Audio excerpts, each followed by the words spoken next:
Hello, everybody. Welcome to my YouTube channel, DK Sir English Academy. I am your English educator, DK Sir. How are you? I hope everybody doing well.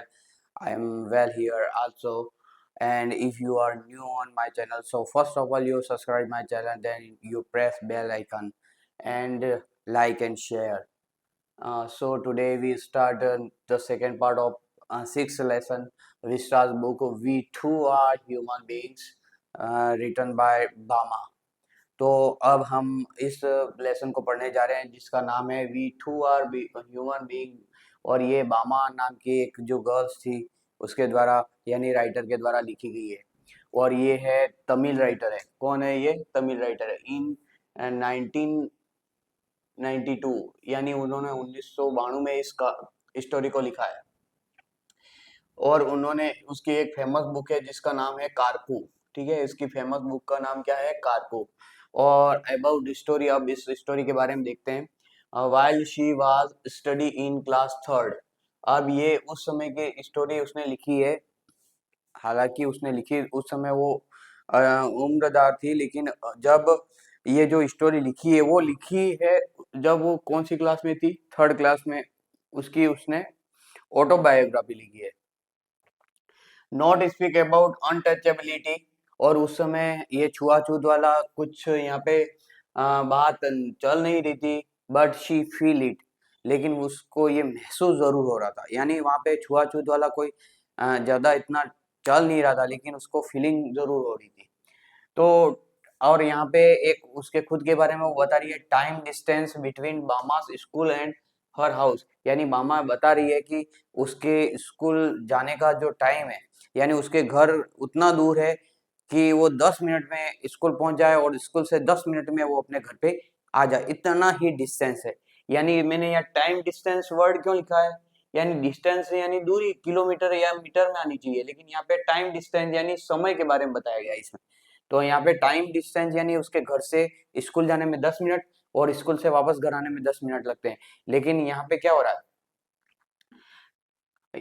Just 10 minute लगते हैं। But when she came back, जानते समय तो 10 minute बराबर लग रहे हैं, लेकिन when she came back she took time half an hour. कभी कभी आधा घंटा लग जाता है, सम टाइम 1 आवर। और कभी कभी उसको 1 घंटा भी लग जाता। अब ये आश्चर्य की बात अपने लिए कि कभी कभी उसको 1 घंटा लग जाता है, कभी आधा घंटा, तो ऐसा क्यों? तो शी सा all entertaining things on the way, she took more time. और जब वो घर से स्कूल जाती है उस समय मॉर्निंग का समय होता है, कोई दुकानें लगती नहीं है और वो सीधी स्कूल पहुंच जाती है क्योंकि स्कूल जाने का समय हो जाता है। लेकिन जब स्कूल से छुट्टी होती है वो बिल्कुल फ्री हो जाती है।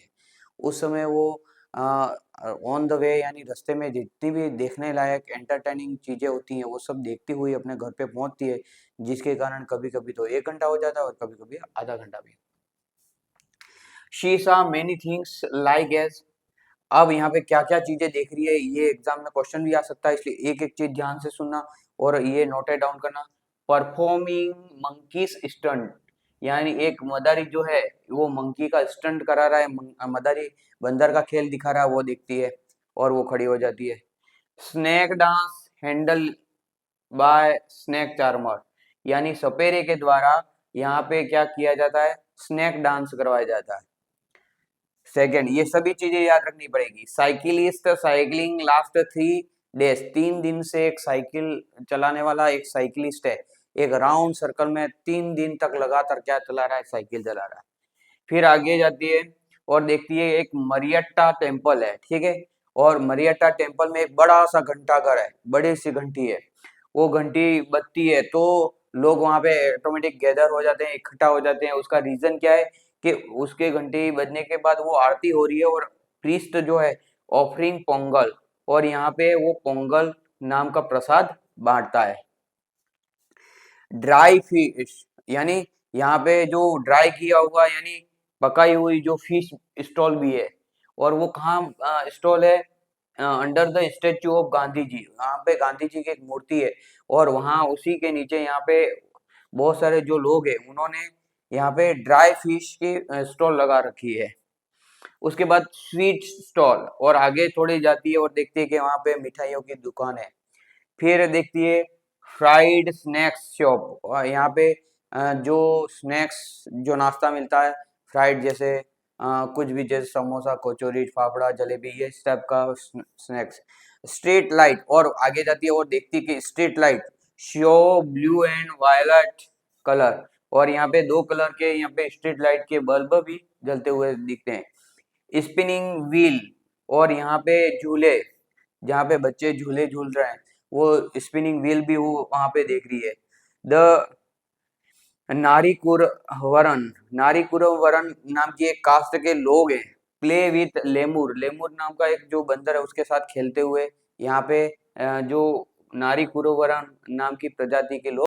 फिर वो आगे जाती है, देखती है वन मैन सेलिंग नीडल, और एक आदमी क्या बेच रहा है, नीडल बेच रहा है, ईयरबड्स बेच रहा है, क्ले बीट्स, क्ले वो बच्चे, छोटे छोटे बच्चे जो क्ले से खेलते हैं, और ये चीजें एक व्यक्ति बेच रहा है। फिर आगे जाती है, देखती है एट द विलेज स्टेज, यानी आपने देखा होगा अपने गांव का कोई चौराया होता है और वहां पे हमेशा कोई ना कोई फंक्शन होता है, जैसे आपने देखा होगा गणपति के दिन वहां पे गणपति रखते हैं, नवरात्रि के दिन वहां गरबे होते हैं, तो उस प्रकार का यहाँ पे एक विलेज स्टेज बना हुआ है।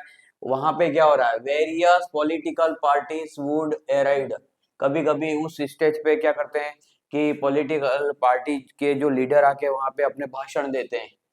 कभी भी कभी उस स्टेज पे क्या होता है, पपेट शो, यानी कठपुतली का खेल भी होता है उसी स्टेज पे हेल्ड। मैजिक शो, कभी कभी जादूगर है वो अपना वहां पे मैजिक शो स्टंट करता है, परफॉर्मेंस देता है, हेल्ड वहां पे।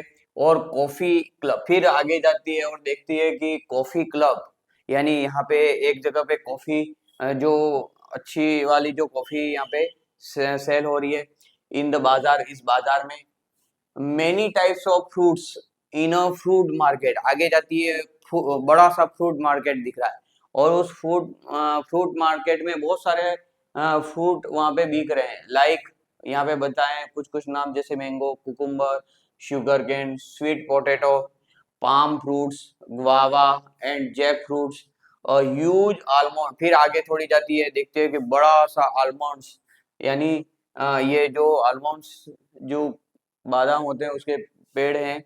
एंड आई सा आईलिड्स लोरी, आईलिड्स आई आइस लोरिस का अर्थ होता है यहाँ पे जो बर्फ गोला, यानी बर्फ गोला, और जो विच आई लाइक मोस्ट, जो बर्फ गोला यहाँ पे बिक रहा है और वो बहुत ज्यादा क्या करती है, पसंद करती है। यानी ये जो सीन आया वो ये यहाँ तक जो है वो बाजार तक का सीन है।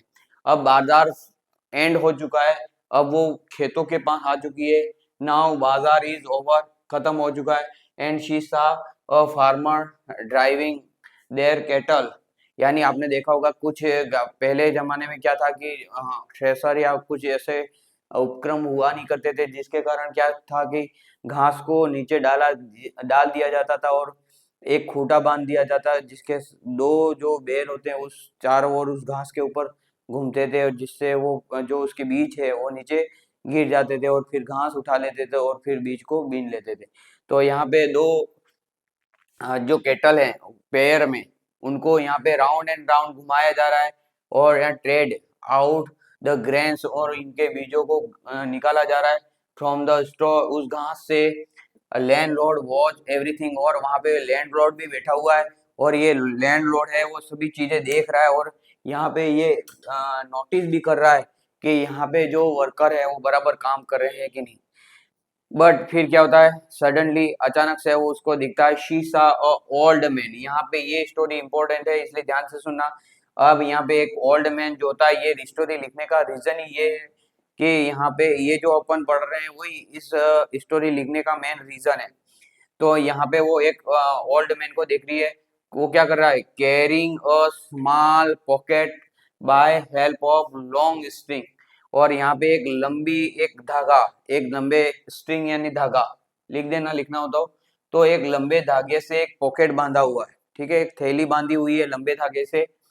शी थॉट, और वो क्या सोच रही है, मे बी वड़ई एंड ग्रीन बनाना भाजी, शायद से इस पैकेट में क्या हो सकती है, वड़ई और ग्रीन बनाना भाजी हो सकती है इन दिस पैकेट। अब उसने ऐसा क्यों सोचा है, बिकॉज क्योंकि इट्स पैकेट स्टैंड और ये जो पैकेट बता रहा है विथ ग्रेट ऑयल, यानी उसके ऊपर इतना सारा ऑयल चिपका हुआ जिससे ये पता पड़ रहा है कि इसके अंदर वड़ी और ग्रीन बनाना भाजी होगी।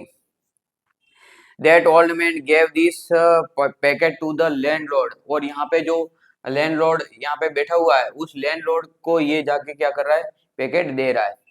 कैसे दे रहा है, विदाउट टचिंग इट, यानी उस पैकेट को वो टच नहीं कर रहा है, वो धागे से उसको सीधा पकड़ा रहा है। और वो व्यक्ति क्या कर रहा है, उसको धागे को सीधा पकड़ रहा है, धागे को नहीं पकड़ रहा है, सीधा पैकेट को पकड़ रहा है। She told all this story to her brother, और ये सभी स्टोरी हंसते हुए, विद बिग लाफ्टर, यानी जोर जोर से हंसते हुए, और ऐसा हंसते हुए कि आंखों से क्या निकला है, पानी। इतना जोर जोर हंसते हुए वो अपने ब्रदर को ये पूरी स्टोरी, जब मामा ने ये इस प्रकार लाफिंग करते हुए ये जब चीजें बताई, तो यहाँ पे एकदम जो आ, उसका भाई था अन्ना, वो एकदम शॉक हो जाता और उससे कहता है, ही टोल्ड टू मामा इट्स अ सोशल इविल, तुम भले हंस रही हो लेकिन आपको पता नहीं है ये सोशल यानी सामाजिक बुराई है, अनटचेबिलिटी है। और इसमें क्या होता है कि ये जो बूढ़ा व्यक्ति है अगर उस पैकेट को टच भी कर लेता तो यहाँ पे लैंडलॉर्ड उसको खाता नहीं। अपर कास्ट यानी ऊपर जाति के लोग हैं, पीपल डिप्राइव्ड, हमको वंचित रखते हैं। The lower caste people for their human rights, हमको हमारे जो मानव के अधिकार है उनसे हमको वंचित रखते हैं।